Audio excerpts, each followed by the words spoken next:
നമസ്കാരം. പാർട്ടിയുടെ പേര് മുസ്ലിം ലീഗ് എന്നാണ്. പക്ഷേ മുസ്ലിം ലീഗ് എന്നാണ് ആ പാർട്ടിയുടെ പേരെങ്കിലും ഏതാണ്ട് 1-2 വർഷം മുമ്പ് വരെ അതിലെ ചില നേതാക്കൾക്ക് ഒരു മതേതര മുഖമൊക്കെ ഉണ്ടായിരുന്നു, അല്ലെങ്കിൽ അങ്ങനെയായിരുന്നു എന്ന് ജനങ്ങൾ തെറ്റിദ്ധരിച്ചു വെച്ചിരുന്നു. അതിലൊരാളാണ് KM ഷാജി എന്ന് പറഞ്ഞ ആൾ.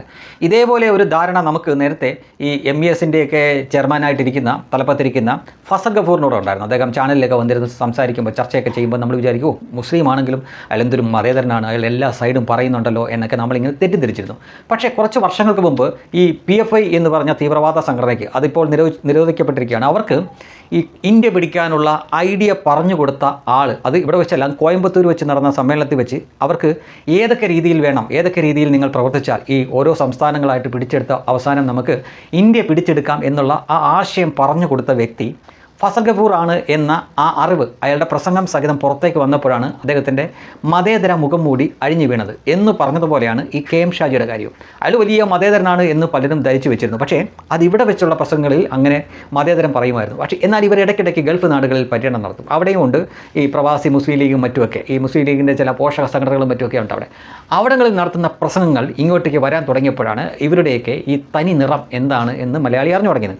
അതിൻ്റെ കാരണം വെള്ളാപ്പള്ളി നടേശനാണ് ഒരിക്കൽ പച്ചയ്ക്ക് പറഞ്ഞത്, KM ഷാജിയെ പോലുള്ളവരുടെ മതേതരത്വം എന്തെന്നറിയണമെങ്കിൽ, വർഗീയത എന്തെന്ന് അറിയണമെങ്കിൽ ഗൾഫ് നാടുകളിൽ പോയി അവരുടെ സംസാരം കേട്ടാൽ മതി.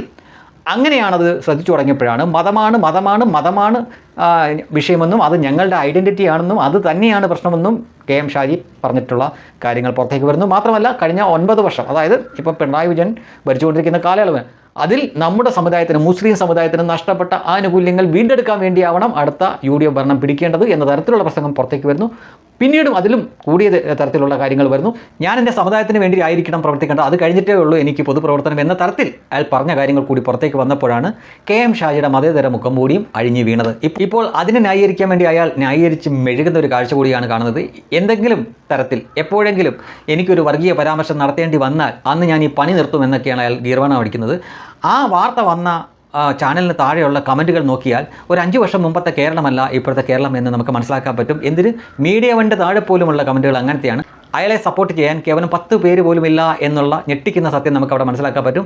90% ആളുകളും അയാളെ ചീത്ത വിളിക്കുന്ന കാഴ്ചയാണ് കാണുന്നത്. അപ്പോൾ ഒരു സമയത്ത് മതേതരനാണ് എന്ന് അമുസ്ലിങ്ങൾ പോലും തെറ്റിദ്ധരിച്ചിരുന്ന ആളുടെ യഥാർത്ഥത്തിലുള്ള കോലം ഇന്ന് ജനങ്ങൾക്ക് മുന്നിൽ അറിയാം. അയാൾ ഇന്ന് നഗ്നനായി മലയാളി സമൂഹത്തിൻ്റെ മുന്നിൽ നിൽക്കുകയാണ് എന്ന് പറഞ്ഞാലും അതിൽ അതിശയോക്തിയില്ല.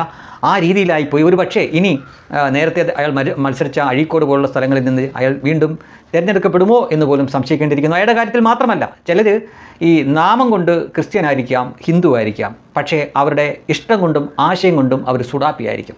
അങ്ങനെ ഒരു വ്യക്തിയാണ് VD സതീശൻ. അങ്ങനെ ഒരു വ്യക്തിയാണ് പെരുമ്പാവൂർ MLA ആയിരിക്കുന്ന എൽദോസ് കുന്നപ്പള്ളിയെ പോലുള്ള ആളുകൾ. എൽദോസ് കുന്നപ്പള്ളിയാണെന്ന് തോന്നുന്നു അവിടുത്തെ MLA.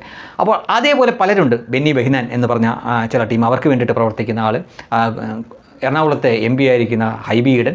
അങ്ങനെ ഈ പേര് മാത്രമല്ല, ഹിന്ദു നാമം ആവാം, ക്രിസ്ത്യൻ നാമം ആവാം, പക്ഷേ അവർ പ്രവർത്തിക്കുന്നതും അപ്പീസ്മെൻറ്റ് നടത്തുന്നതും പ്രീണിപ്പിക്കുന്നതുമൊക്കെ മുസ്ലിങ്ങളെ ആയിരിക്കും. അത്തരം ആളുകളെ കൂടി തെരഞ്ഞു പിടിച്ച് തോൽപ്പിക്കാനുള്ള ഒരു തെരഞ്ഞെടുപ്പായിരിക്കും ഒരുപക്ഷേ ഇനി വരാൻ പോകുന്നത്. അതിൻ്റെ കയ്പ് നീർ ഇവർ കുടിച്ചതിന് ശേഷം അവർക്ക് മനസ്സിലാവും, വൺ സൈഡ് മാത്രം പ്രീണിപ്പിച്ചുകൊണ്ടിരുന്നാൽ തങ്ങൾക്ക് പണി കിട്ടും എന്ന് മനസ്സിലാക്കാൻ പോകുന്ന ഒരു തെരഞ്ഞെടുപ്പ് കൂടിയായിരിക്കും ഇനി വരുന്നത് എന്ന കാര്യത്തിൽ എനിക്ക് സംശയമില്ല.